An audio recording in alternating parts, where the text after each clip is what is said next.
All right, my name is Wyatt Nelson, and I'm here with Tejas Navaratna. All right, Tejas, first question. It's been some time since you've won. How does it feel to have won the California State Science Fair? Oh, it feels just great. I mean, the experiences I've had, I'm sure you'll touch on that more later, but I mean, it's a great feeling to make a mark in today's world and do some actual research. I feel pretty good about it. Well, that is awesome. All right, question number 2. Now, there are many people that want to ask this. You're in high school, and yet you've come so far. Mm-hmm. What do you attribute to your success? Actually, one of the biggest things I probably attribute to my success is the companionship and the friends I make at school, because a lot of them are pretty competitive people as well. I mean, some of my friends have been doing science for the past 6 years. And actually, last year was only the first year of the science fair, and having these sort of role models around me helped me make my ideas. All this brainstorming that goes on even day-to-day lives, it helped me become what I am today. So, what is the craziest thing you have ever done in a science experiment? It's a good question, actually. I mean, with my science fair project itself, I mean, it wasn't that crazy. I was working with computer models mostly in the computer. But I mean, between here and there, I mean, working working in the lab at my school, I guess, probably one of the craziest things I've done is this experiment that had to do with the decomposition of hydrogen peroxide. We're actually planning a demonstration for other students at our school, trying to demonstrate what the science club at Lindbergh is all about. So I was working in the lab one afternoon when I realized I put too little hydrogen peroxide in a beaker, and I put some of the catalyst, potassium iodide, into that. And it happens that the reaction is really, really exothermic, which means it releases all this heat, and actually caused the liquid inside to boil and release all sorts of steam. So it was actually a pretty frightening moment. All right. So what about the time commitment for this? I mean, how were you able to juggle the California State Science Fair with the life of a high school student? Yeah, it's actually a very good question. I mean, it wasn't easy at all. Coming from education where I take a substantial number of AP courses, I guess. I have tennis going on, I have music going on. So it wasn't really easy to fit the time in. I just decided it was one of these projects that could be done in one week, for example. It wasn't one of these projects that required a lot of lab work. So just over a winter break, actually, I got together with my computer and sat there doing numerical calculations and doing data analysis for about 5 days or so. And I worked for about 5, 6, 7, 8 hours per day. So it was a pretty intense run that week. So every day of your winter break, you spent 5 to 8 hours just on the computer working on this experiment? Oh, yeah, pretty much, actually. A couple days, let's say 7, 8 days, yeah, my project. Wow.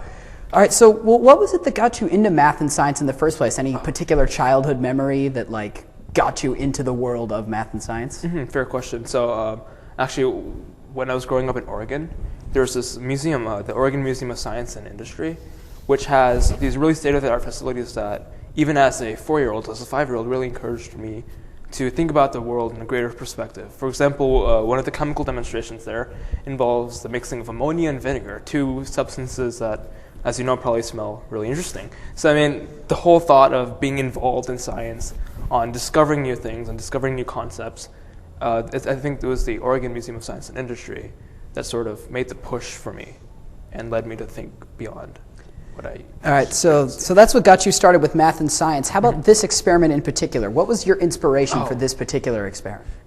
So this experiment, I basically focused on the long-term future of the solar system. And I've always been interested in questions of fate or destiny and what has been our history. And over time, I figured out, even looking through the scientific literature out there, that there has been no one concrete study done on the outer planetary systems, the moons of Jupiter, the moons of Saturn, and looking at those and looking at those objects and how they age over time. So, I mean, I realized there's a need for such a project to be done.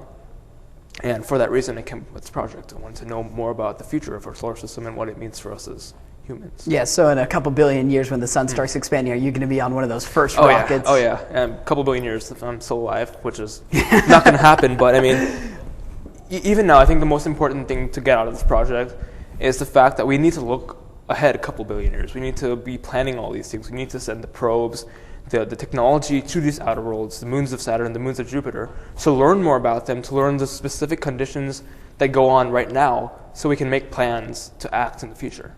So I think it's definitely something that comes out of this project. It's a very worthy cause. All right, well, other than math and science, what else do you do? Like, you must have a life outside of winning the California State Science Fair. Definitely. I do music. I'm in a local youth orchestra, and I play oboe. And it's something that really brings me to a fresh perspective. I talk with with students with many different interests, in music in particular, and I met some people that are really interesting in their own right. I also play tennis after school. I play tennis for my school varsity team, and again, that like music brings a sort of discipline to my life. It shows me that there is a role outside science, outside academics, and shows me what other sort of perspectives people have in the world outside science. Yeah, so you have your science perspective, you have your musical perspective, you have tennis. So it's just all these different outlooks on life. Definitely, yeah. So it's no doubt that you've obviously met with an incredible amount of success. What about your family and your classmates? What were their reactions to this? Oh yeah, my family has been really encouraging so far. I mean, they don't really, I wouldn't say they push me to do science fair, but they've always been behind me in terms of giving support on letting me have my own time in my room to focus on my science fair project, that sort of thing. And I feel that over time, as I've come to do the science fair project, my little sister in particular has been inspired to sort of think about the scientific perspective, and hopefully with this sort of inspiration, she'll come up with her own idea this year and have some success in that. So how does it feel to be an inspiration for someone so close to you as your little sister? Oh yeah, it feels really, really good. I mean, I talk to her, I mentor her, discuss ideas. It's a really good feeling, and I encourage all of you to sort of have that kind of teacher model to teach people who may not be into science to do more science and expand their perspectives, so to speak. Yeah. All right. Well, so it's obvious that you're a pretty big math and science guy. How do you think that we can get like today's audiences, especially today's children, more interested? Like, why do you think that more children today, more people today, aren't so interested in the fields of math and science? Yeah, I think that's a very good question you ask, because I think it all stems back to how people are educated in math and science, and there's a fundamental problem with our education system today, and that's that too much weight is being put on standardized tests, on doing these worksheets, on filling out forms, and frankly, it's not very applicable to people today. I mean, fill out forms, that's cool, but it's not interesting. So I think what needs to be done today is, in our education system, in our middle schools, even starting as early as elementary school, we need to show kids, much like the Oregon Museum of Science and Industry, or even the Tech Museum right now, we need to bring science to children and other people at an early age, in a very engaging way, such as demonstrations or chemistry labs, or something that actually has the people do their own hands-on work, because that's how science is done. All right, so are there any final words you'd like to say to anyone who's listening? Science fair is a really great thing. The whole process that has to go around with it, the scientific method.